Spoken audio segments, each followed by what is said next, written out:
Dari 20 tersangka, prajurit TNI AD 1 perwira diketahui juga terlibat dalam kasus tewasnya personil Batalion Infanteri Teritorial Pembangunan 834 atau Wakanga Mere Negekeo, Nusa Tenggara Timur, NTT Pradaluki Sepril Saputra Namo. Hal itu disampaikan Pangdam 9 Udayana Mayor Jenderal TNI Piek Butyakto ketika mengunjungi kediaman Pradaluki Namo di Kelurahan Kuanino, Kota Kupang, Senin 11 Agustus 2025, dilansir dari poskupang.com. Kedua tersangka itu dilanjut Butyakto sudah dilakukan penahanan. Namun pihak Butyakto tidak menyebutkan inisial dari para tersangka. Ia mengatakan motif dalam kasus ini sedang dilakukan penyelidikan oleh polisi militer. Kepala Dinas Penerangan TNI Angkatan Darat atau Kadis Penat, Brigjen Wahyu Yudayana mengungkap para tersangka akan disanksi 5 pasal sekaligus, sesuai dengan perannya masing-masing. Pasal pertama adalah 170 KUHP tentang tindak pidana pengeroyokan atau penggunaan kekerasan secara bersama-sama di muka umum. Kedua, pasal 351 KUHP tentang tindak pidana penganiayaan biasa. Dan ketiga, pasal 354 KUHP tentang penganiayaan berat. Keempat, pasal 131 KUHPM tentang pemukulan atau pengancaman dengan kekerasan yang dilakukan seorang militer dengan sengaja terhadap rekan atau bawahannya. Lalu pada pasal 132 yaitu militer, dalam hal ini senior atasan yang mengizinkan atau memberikan kesempatan kepada personil militer lainnya untuk melakukan tindak kekerasan pada personil militer yang lain. Pradalaki meninggal dunia di RSUD Airamo, Kabupaten Negekeo, NTT pada Rabu 6 Agustus 2025, sekitar pukul 11:23 waktu Indonesia Tengah. Sebelum meninggal, Pradaluki diduga dianiaya oleh 20 seniornya.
Tapi kondisinya sehat, kondisinya baik. Artinya kan seperti yang saya sampaikan tadi, prajurit kan kondisinya juga beda-beda.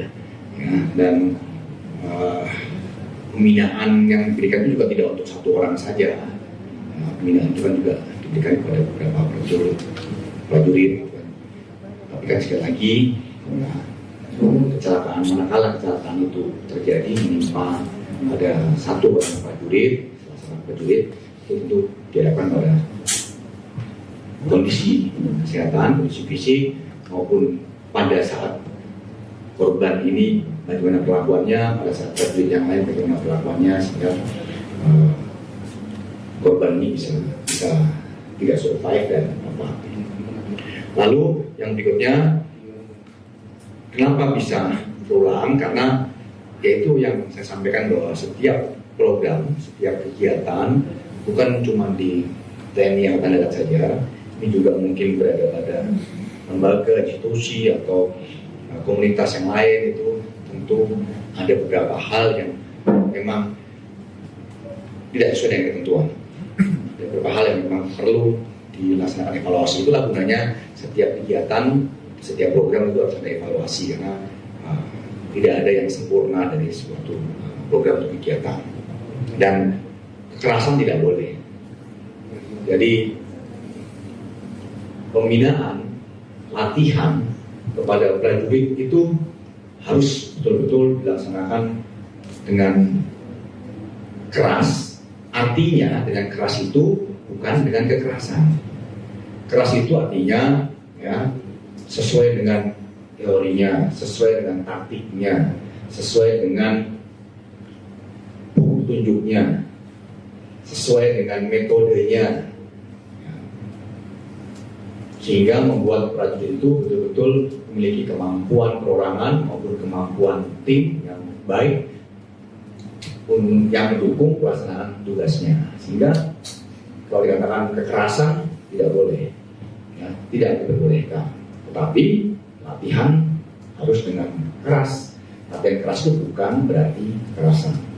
Nah, itu yang saya sampaikan. Yang berikutnya, untuk pembentukan modal, memang seperti yang rekan-rekan sudah ketahui, nantinya akan ada pembentukan kodam di tiap provinsi. Sehingga yang 6 kodam ini ada tahun ini, dan tahun berikutnya itu ada registranya, ada konsepnya yang tentu nanti akan diproses lebih lanjut. Ya. Download Tribun X sekarang, menghadirkan lokal menjadi Indonesia.